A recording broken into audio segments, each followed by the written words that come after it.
our word for argument, our word for arguing by reason is तर्क. हम तर्क कहते हैं कि तर्क से बात करनी चाहिए, तार्किक बात करनी चाहिए, तर्क से. ये मोनियर विलियम्स की डिक्शनरी जो है संस्कृत की, उसमें उसने ये 4-5 अर्थ दिए हैं तर्क के. तर्क means what? Conjecture, reasoning, speculation, inquiry.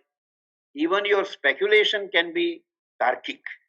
For example, you may say कि सावन का महीना चल रहा है और बादल भी आ जा रहे हैं, 3 दिन से बारिश नहीं हुई, कल बारिश हो सकती है.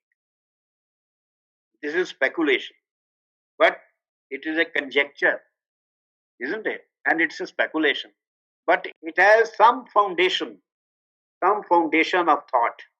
Why you have this speculation? So what I'm trying to show is कि बहुत ज्यादा हम लोग वैल्यू अटैच करते हैं रीजन को और लॉजिक को, पर हमको उसके रीजन और लॉजिक के जो पूरे डोमेन है, फंक्शंस हैं, उनका आइडिया नहीं रहता. और सेकेंडली हम भूल जाते हैं कि लॉजिक और रीजन जो है वो भी फॉलिबल है. जैसे मैंने वही एग्जांपल उस दिन दी थी ना, जैसे हीरे की वैल्यू जो है, हीरे की वैल्यू रीजन नहीं बता सकता, और इसलिए there are other means of knowledge. The question is that this science Anvikshiki deals with specifically reasoning, और इसलिए we are focusing on that today. Second meaning given by Monia is system, a doctrine founded on reasoning. कोई भी system, कोई भी ideology system, net anything, a thought system which is founded on reason is also called तर्क. तो तर्क शास्त्र है, हमारे यहाँ तर्क शास्त्र हैं, कई लोगों के लिखे हुए तर्क शास्त्र हैं. शायद आपको सुबह कई लोगों ने कुछ नाम बताए हो. जो हमारी एक फिलॉसफी है, हमारे षड दर्शन हैं, 6 सिस्टम्स ऑफ फिलॉसफी हैं, उनमें एक है न्याय दर्शन. न्याय दर्शन जो है ये strictly it is a doctrine और ए सिस्टम फाउंडेड ऑन रीजनिंग. न्याय मीन्स, न्याय का एक मीनिंग तो समझते ही है कि जजमेंट जो होती है, न्याय, सबके साथ न्याय होना चाहिए, जस्टिस होना चाहिए. तो न्याय, उसने न्याय किया, या ये तो मतलब है जस्टिस से, पर न्याय उसी से डेरिवेटिव मीनिंग है न्याय का, जजमेंट, न्याय. तो Nyaya Darshan a philosophy of judging the validity of inquiry. Reason एक सिस्टम है, उस सिस्टम से हम देख सकते हैं कि जिस व्यक्ति ने कोई कंक्लूजन किसी तरीके से निकाला, क्या वो कंक्लूजन उस तरीके के अनुसार सही है, या वो तरीका, वो मेथड सही था. देखो ये जो सारी रीजनिंग है, ये शास्त्रों में ही नहीं है. Every morning when we get up in the morning every day, हम इन्यूमरेबल लॉजिकल डिसीजंस लेते हैं, इन्यूमरेबल.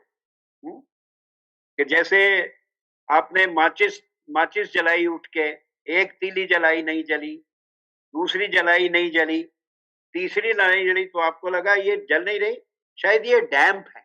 फिर आप उसको देखते हो, अरे ये तो डैम्प है. तो आपने बिल्कुल रीजनिंग की है, और रीजनिंग की है based on actual experience. 3 event से आपने ये इंड्यूस किया, इंडक्टिव रीजनिंग की, कि ये माचिस की डिब्बी डैम्प है. आपने वो टीवियों से उस पूरी माचिस की डिब्बी के बारे में एक कंक्लूजन निकाला. So you took a part, on the basis of that you decided for the whole. ये तो अब एवरीडे ओपिनियन लगता है. आप दरवाजा रोज खोलते हैं, उस दिन नहीं खुल रहा, क्यों नहीं खुल रहा, अरे क्या हो गया, क्या हो गया, ऐसे हो गया, क्या हो गया. तो खुल तो रहा है, पर क्या अटक गया, क्या अटक गया, समथिंग अटक गया. अटक क्या सकता है. और भी आप देखते हो कि वो जो कहीं पीछे उसकी वो तो नहीं रह गई, जो उसके लैच अंदर जाती है, वो लैच तो नहीं अटक गई थोड़ी सी, तो फिर आप चाकू लेके लैच को हटाते हो। You see, you done complex reasoning, complex reasoning to reach the conclusion. तो लॉजिक एंड अन्वेक्षिकी एंड तर्क वगैरह ये शास्त्र सिंपली, शास्त्र जो है वो ये चीजों को क्रिएट नहीं करते। The Shastras do not create these sciences. These sciences are simply statements. What human beings actually do every day in life. What a good mind, greater mind will do it more carefully, more solidly, more, in a stable manner. And an ordinary man, sometimes he can judge in a hurry or he can be at leisure. He may be a little mistaken. He will revise it. He will reach a conclusion. It doesn't work. He will revise it. So it's not something that is only applicable to Shastras, but it is something applicable to life.